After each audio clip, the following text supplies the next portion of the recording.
Investing is really not complicated. I mean, the basic framework for it is simple. Now then you have to work at it some to find the best pockets of undervaluation maybe or something.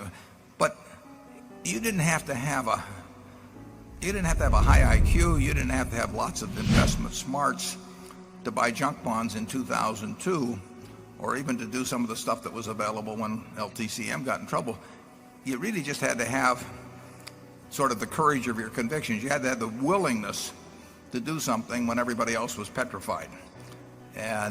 But that was true in 1974 when we were buying stocks at very, very, very low multiples of earnings. It wasn't that anybody didn't know that they were cheap.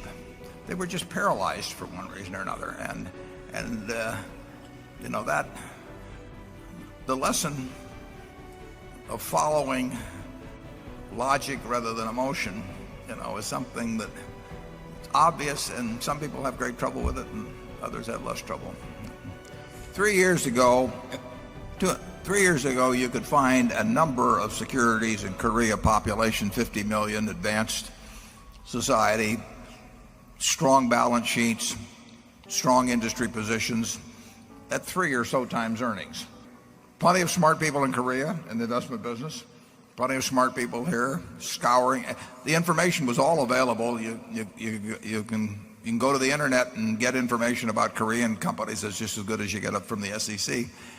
And there they were, dozens of companies at very, very, very cheap prices. Now, Warren, if you were starting out today with $1 million and a vision of building a business with 20% average growth in value over 40 years, what type of investments and investment strategy would you look to make in the first 5 years? Well, it's somewhat interesting that we formed the first partnership 50 years ago, 2 days ago, Thursday, on May 4th, 1956, which was 105,000. That's my sister clapping. She was in the partnership.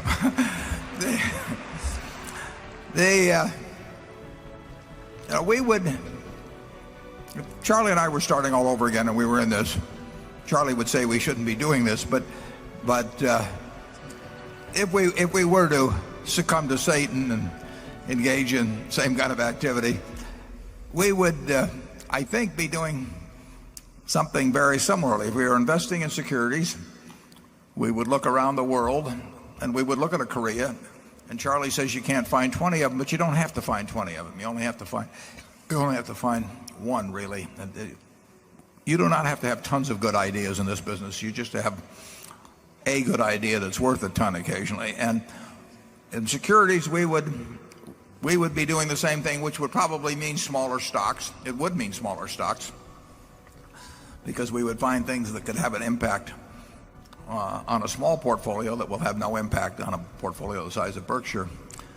If we were trying to buy businesses, we'd have a tough time. We would have no reputation, so people would not be coming to us. We'd be too small a player if you're talking about $1 million. So we would not have much success, I don't think, with small amounts buying businesses. Charlie started out, in real estate development because it took very, very little capital. And you could magnify brain power and energy, or I should say brain power and energy could magnify small amounts of capital in a huge way that was not true in securities. My natural inclination was to look at securities and just kind of do it one foot in front of the other over time. But the basic principles wouldn't be different. I think if I'd been running a partnership a couple of years ago with a small amount of money, I think I'd have probably been 100% in Korea. And, I would be looking around for something that was very mispriced and that I understood. And every now and then that's going to happen.